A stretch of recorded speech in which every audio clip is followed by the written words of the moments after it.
Welcome back to Countdown. I'm Anna Edwards. And I'm Barton, just over an hour away from the start of today's European equity session. Time for a look at today's top picks from the newspapers. Our international correspondent, Hans Nichols, is here. Yannick Naud's here of Glendevan King Asset Management. Hans, as it's your debut on set, I'm going international. I'm going international with three things I know well: pigs, alcohol, and feral. We have the feral pig of Australia. This is a hero. Gorged himself about a month ago on drinking massive amounts of lager. Disrupted, attacked a pony. Quite, here we'll put it up right there. I'm blundering already. It's because I've been drinking like the pig all night. So we see it right there. There it is. Pig to fight with a cow. That's dangerous. The pig died. The pig died. I got hit in the middle of the road, and we don't know if it was alcohol related. All we know is that this pig is no longer with us. He lived fast. Now the question: you live fast, die swiney. The question is the meat fermented? Could we be onto a new trend, right? We've all had pork snout that's been sort of fermented. Is that the question, Hans? Indeed. I'll leave the audience to work out whether that is the question that results from this Yannick, story. from pigs to... Christine Lagarde, but a bit more serious, and it's a very nice picture from Christine Lagarde, long article. I mean, the IMF published a report today, and she's saying in this report that she really doesn't think about presidency in France. I think she should, and I think she is, in fact, thinking about the presidency. I mean, Dominique Strauss-Kahn, which had the same position like her before, wanted to be you think French she's president. A future president? I think in terms of popularity rating, she has quite very high popularity rating in France. Real quick, and you think the presidency of France is more important than being president of IMF? I just want to be clear on this.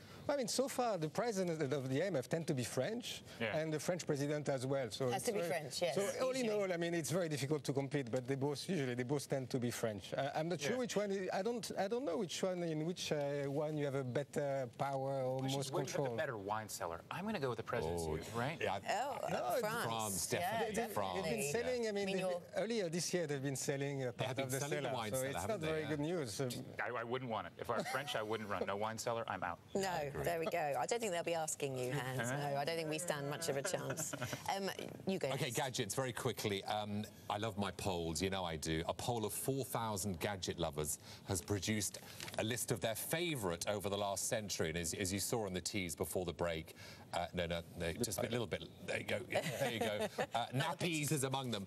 And the first one was the Zip in 1913. My other favourites, the loudspeaker, 1924. The electric razor, 1931. Disposable nappy, thank you, 1946. And the Sony Discman, one of my favourites, 1984. This is a real insight into your psyche, Mark, the ones you've picked out, because things you didn't pick out, the World Wide Web, that's fairly significant. You can take it or leave it, really, can't you? Don't care about it. You can take it or leave it, not all it's cracked up to be. And you didn't pick out Tea's Made. I wondered if that's because your butler prepares your tea every morning. He does, my Earl Grey, my mug of Earl Grey. I thought that must be the case. And I was amazed to find out that someone actually invented the hairdryer. I just thought, I just thought they were always around.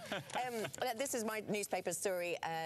The first professional football game to be played at Buckingham Palace ever. It had some of the normal features, it was a game of football. It had some of the fairly unusual features as well. One of them being that footmen, you can see in this picture just here, footmen brought on half-time oranges on silver platters, which I just think is brilliant. It's not quite the normal atmosphere at a football game, and everyone was wearing suits. Who won? Oh, I'm not sure, actually. That's what I care about. I don't think that was the important detail. Oh, no. Although it was 2-1 to somebody. 2-1 to someone. Civil Service FC and Polytechnic FC played each other. Well done. I have to confess to not knowing who. Polytechnic, they always dive. Big divers. They do. Countdown continues in the next hour. Stay with us. More on the US shutdown.